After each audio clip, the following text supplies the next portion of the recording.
Good morning po. Kami po ay mga end-time evangelist ng mga huling araw po na ito. Nais lang po namin ibahagi ang salita ng Diyos ng libre. Hindi po kami nanghihingi ng barya o ng pera kasi binigay po ni Lord Jesus Christ na libre ang kanyang kaligtasan. Kaya libre lang din po namin ipapahayag ang salita ng Diyos. Mga kapatid, baka hindi po sadya lang na narinig nyo ang salita ng Diyos dahil nais niya po na tayong lahat ay maligtas pagdating ng panahon. At ayaw niya po tayo na mapahamak pagdating ng panahon sapagkat sabi ng Diyos sa Pahayag 20 verse 15, ngunit kung sino man ang hindi nakasulat sa aklat ng buhay ay itatapon po sa lawa ng apoy. Mga kapatid, mababasa po natin yan sa Revelation na nais ng Diyos pagdating ng panahon na tayong lahat ay maisama niya sa kanyang pagbabalik at ayaw niya po tayo na mapahamak. Mga kapatid, minamahal niya po tayong lahat at hindi lang po kami. At mga kapatid, hindi po namin kayo hinusgan kung kayo po ay makasalanan sapagkat kami din po noon, mga kapatid. Testimony po namin na kami din po ay isang makasalanan, ngunit dahil sa habag at pagmamahal ng Diyos ay kanyang binago. Isa po ako sa young people ng Church Maranatha, Antipolo City. Mga kapatid, inaayahan po namin kayo na sabi ng Diyos na tayo po ay magsisi na at magbalik loob sa Diyos dahil ayaw niya po tayo pagdating ng panahon na mapahamak dito pa lang sa lupa. Napakainit na po. Paano pa po pag nandun na tayo sa impyerno? Sapagkat ang impyerno, mga kapatid, ay wala nang habag po ang Panginoong Diyos doon kapag tayo po ay nawalan ng buhay at na tayo po ay nahatulan ng kamatayan. Saan po pupunta ang ating mga kaluluwa? Mga kapatid, tanungin po natin ang ating mga sarili. Kung tayo po ba ay nawala ng buhay, mapupunta po ba tayo sa langit o impyerno? Mga kapatid, maraming nagsasabi dito. Sabi nila na hindi po totoo ang impyerno, ngunit sinasabi po namin sa inyo, mga kapatid, na totoo po ang impyerno. Sapagkat doon po, mga kapatid, ang mga taong napunta sa impyerno ay wala na pong chance kapag nandun na sa impyerno. Kaya sabihin po natin na, Panginoon, patawarin mo ako sa aking kasalanan. Ngunit mga kapatid, sinasabi po namin sa inyo na huli na po ang lahat kapag nandun na sa impyerno. Kahit sabihin mo kay Lord na patawarin mo ako, bigyan mo ako ng chance, wala na pong chance, mga kapatid, sapagkat binigyan niya po tayo ng buhay, ng chance upang tayo po ay magsisi.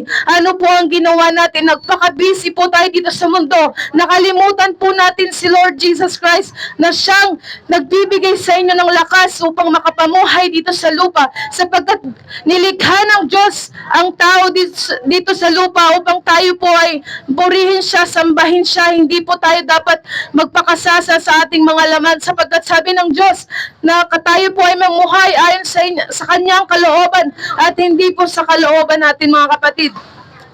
Mga kapatid, minamahal po tayo ng Panginoong Diyos at nais niya na tayo po ay magsisi at manumbalik na sa kanyang presensya dahil ayaw niya po tayo na mapahamak pagdating ng panahon. Mga kapatid, minamahal niya po tayong lahat, hindi lang po kami, pati po kayo. Kaya nais niya na kayo ay hikayati ng inyong mga puso. Kung naririnig niyo po ang sinasabi ni Lord Jesus Christ, nais po niya na kayo ay baguhin. Mga kapatid, hindi niya po kayo nais na hatulan, minamahal niya po tayong lahat. Mga kapatid, kaya nais niya, mga kapatid, na kayo po ay manumbalik na sa kanyang presensya. At kung nais niyo po, mga kapatid, na mas maliwanagan pa po, pwede po kayo magbisita sa aming YouTube channel. Hindi po kami kumikita doon, hindi rin po kami nagpapasikat doon. Nais lang po namin na i-share sa inyo ang kagandahang loob at pagmamahal ng Diyos sa inyong lahat. Meron po kaming YouTube channel, Yahweh 101, Yahweh Ministry 101, Yahweh Ministry 102, at meron din po kaming Evangelical TV. Mga kapatid, meron din po kaming Facebook na Church Ruach. Pwede nyo po yun i-search kung nais nyo pong na mas maliwanagan pa kayo. Kung nais nyo po na bigyan pa ng mas maliwanag na pag-explain sa inyo kung ano ba ang nais ng Diyos sa inyo mga kapatid. Minamahal niya po tayong lahat at ayaw niya po tayo na mapahamak pagdating ng panahon. Totoo po ang impyerno. Maraming mga tao na nasa impyerno na humihingi ng tawad sa Diyos, humihingi ng chance, pero huli na ang lahat para sa kanila. Ikaw po mga kapatid, buhay ka pa ngayon. Maaring naririnig mo at nais ng Diyos na ikaw po ay magsisi na sa inyong mga nagagawang kasalanan. At ayaw ni Lord Jesus Christ na tayo po ay magpatuloy sa mga maling gawa. Nais ni Lord na liwanagan ang buhay mo, ngunit nakakalimutan mo siya. Mga kapatid, alalahanin po natin si Lord Jesus Christ na siyang nagmamahal sa ating lahat dahil minamahal niya po tayo. Maraming salamat po mga kapatid sa inyong pakikinig sa salita ng Diyos. Naway maisapuso po natin ng lahat ng mga narinig natin sapagkat totoo po ang pagmamahal sa atin ng Panginoong Diyos. Maraming salamat po mga kapatid. Ruwa kaya shalom.